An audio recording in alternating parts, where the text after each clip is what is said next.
Carpool Boxing here. This is an analysis and opinion from a regular guy, not an expert, with regard to the Lomachenko versus Rigondeaux fight that's coming up in December. I didn't have any forethought as to how I wanted to break this down. I'm just gonna basically talk about the strengths of both fighters. And some of their weaknesses, if you want to see them as weaknesses, but every fighter has some kind of weakness where that could be exploited.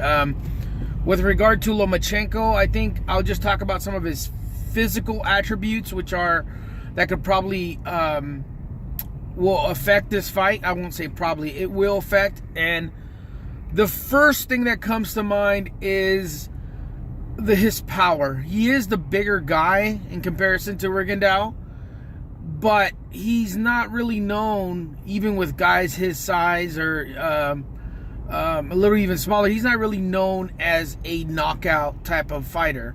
And I don't see that changing, especially with someone as defensively skilled as Rigondeaux. I don't see that changing at all.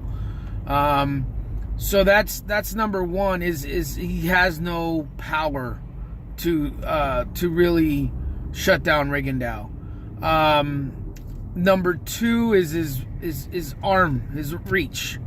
I don't remember exactly what his reach is, but I know Rigondeaux's is pretty long for his size, so they'll probably be equal in reach. But if I was to give an edge, it'd probably be Rigondeaux that would still have the longer reach. So that's definitely going to play effect there. Lomachenko also doesn't have I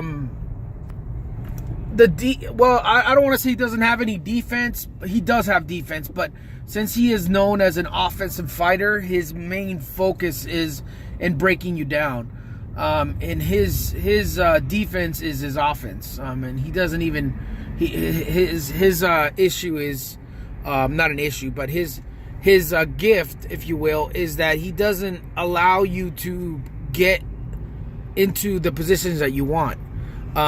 Which is why this fight is going to be so interesting. And I'll jump into Rigondeaux now.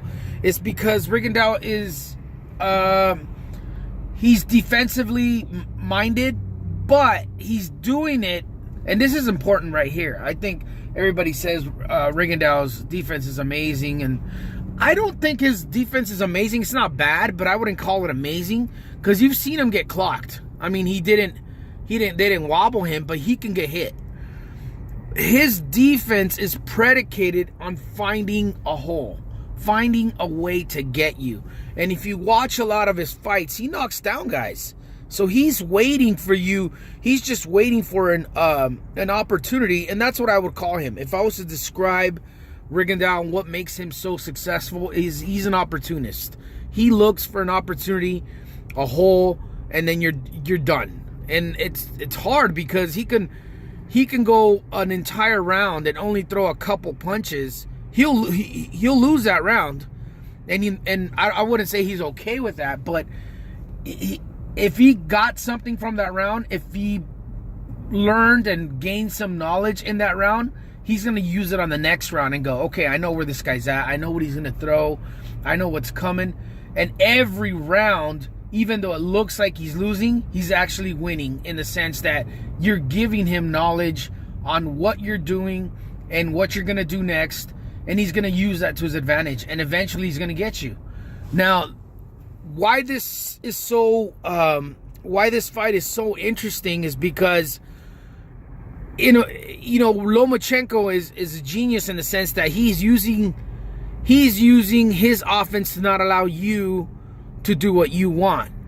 But the thing is, with Rigondeaux,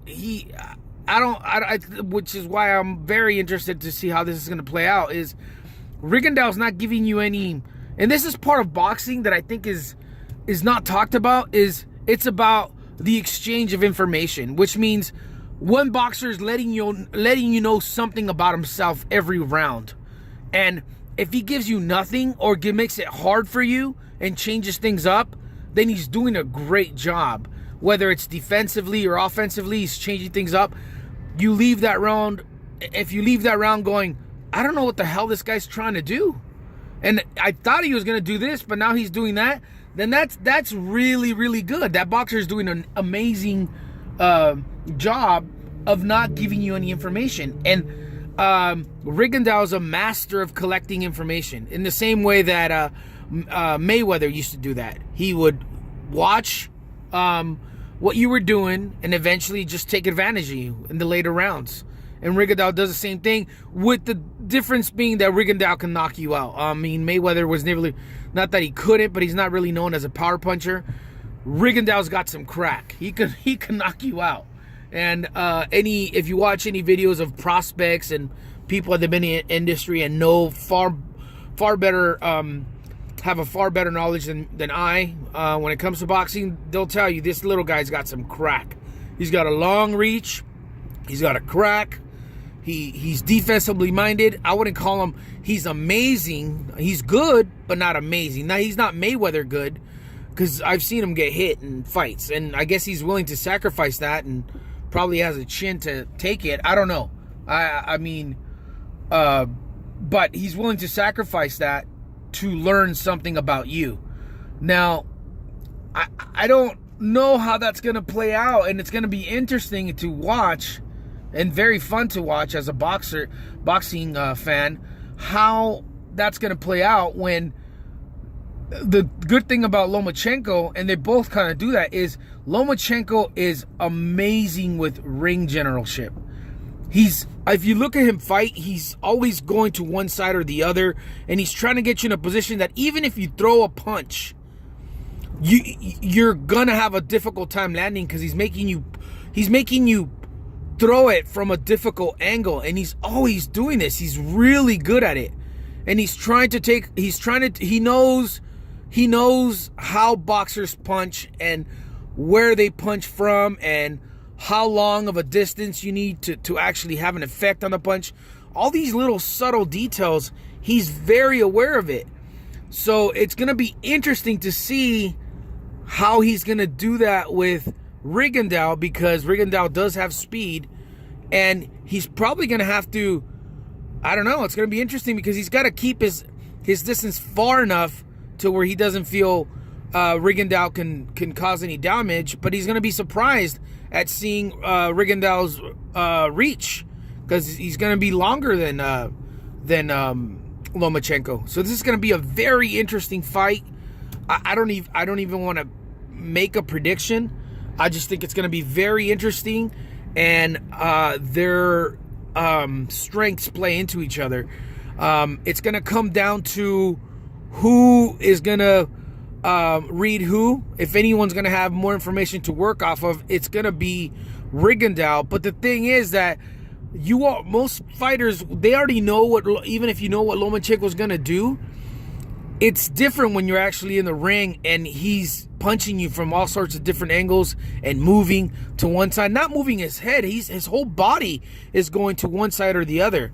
And it's hard to hit. It's hard to hit, and if you do try to hit, then you already got two punches coming in your way, and it's gonna be very interesting. I think this is gonna be the as far as tactical fight, I would say this is the most tactical fight of the year of 2017.